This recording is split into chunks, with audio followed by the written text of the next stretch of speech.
What does the British royal family and King Charles III cost the UK? How much should British taxpayers pay to keep the royal family living in the style they're accustomed? It's a question few in the UK have considered, largely because assessing the true cost of the monarch's finances is a murky business, both opaque and highly secretive, with a myriad of rules and customs serving to stifle public debate. Financial accounts show the sovereign grant that supports King Charles III and his family in carrying out their official duties increased by 53% in the last financial year. It now stands at £132 million, $174 million. That's a big leap, more than quadruple the £31 million of the initial grant when it was introduced in 2012, despite promises by the Conservative Liberal Democrat coalition government of the day that it would provide better value for money than the old civil list system.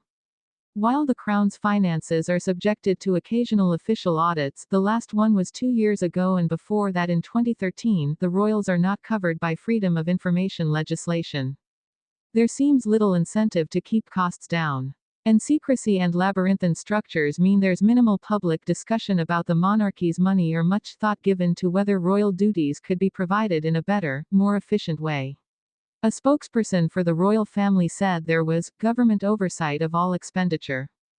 The campaign group Republic, which seeks the abolition of the monarchy, estimates the true annual cost is closer to £510 million, once security, travel and other expenses are factored in.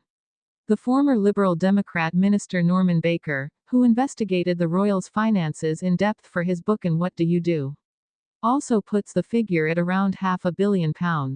That would put the real price tag for the monarchy at about £7 for every person in the UK, not a huge amount, perhaps, especially given some estimates, including one by the Regional Studies Association, claim the royals' annual contribution to the UK economy from tourism, trade and other benefits approaches a couple of billion a year. Then there's the diplomatic lure the monarch offers, encapsulated recently by US President Donald Trump's ecstatic response to an invitation to tea with Charles, which seems to have helped win the UK a more favorable tariff and trade deal. And most Brits are sanguine about footing the bill. An Ipsos poll released this month found 48% considered the royals good value for money, while 25% thought they weren't worth it and the rest were unsure. But is the public being shortchanged? Baker points out that other monarchies manage to operate on a far less grand scale. The next most costly European royal family, headed by the Netherlands' King Willem-Alexander, rings in at around £46 million, $61 million a year. Other countries' famous palaces, from Beijing's Forbidden City to France's Versailles, seem to be thriving and pulling in tourist dollars long after their royals were sent packing.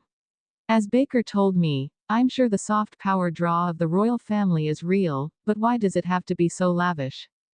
Lavish it certainly is. As well as their private estates of Sandringham, Balmoral and Highgrove, the royals have 7 official residences, including Windsor Castle and St. James's Palace, plus nearly 300 inches grace and favour properties, to house members of the family and their flunkies, with the bill for upkeep picked up by the public.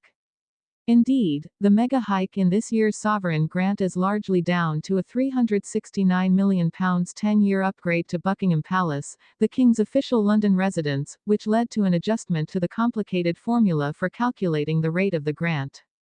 The sovereign grant can go up by significantly more than inflation but not down. It's overseen by a small group made up of the Prime Minister of the day, their Chancellor and a senior courtier, with minimal debate in Parliament. By convention, royal matters are generally not discussed very much in the House of Commons.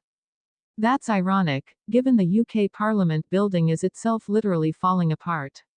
MPs have for decades avoided signing off on a refurbishment plan similar to that nodded through for Buckingham Palace out of fear it wouldn't please taxpayers at a time when hundreds of public hospitals and schools are also in dire need of repair.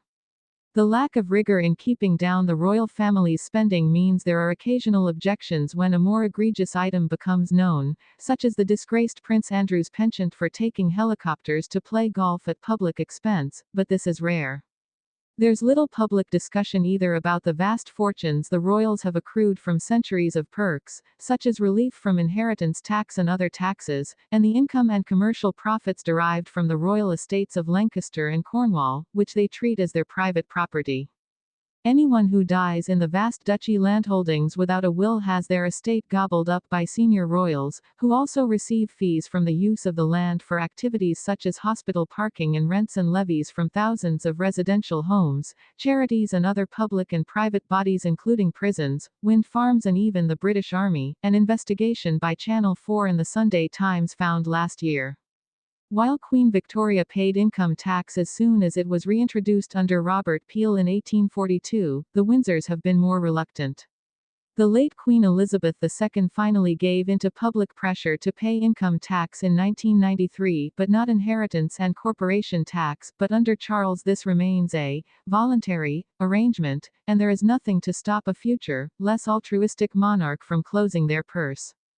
Charles, who is estimated to be worth £640 million, deducts millions from the tax bill on his income from the duchies of Cornwall and Lancaster by claiming expenses that have included stabling for his horses and wages for his footmen, according to Baker's book. Millions more have been shielded via investments in offshore funds including in the Cayman Islands, a secret arrangement that only emerged with the publication of the Paradise Papers in 2017.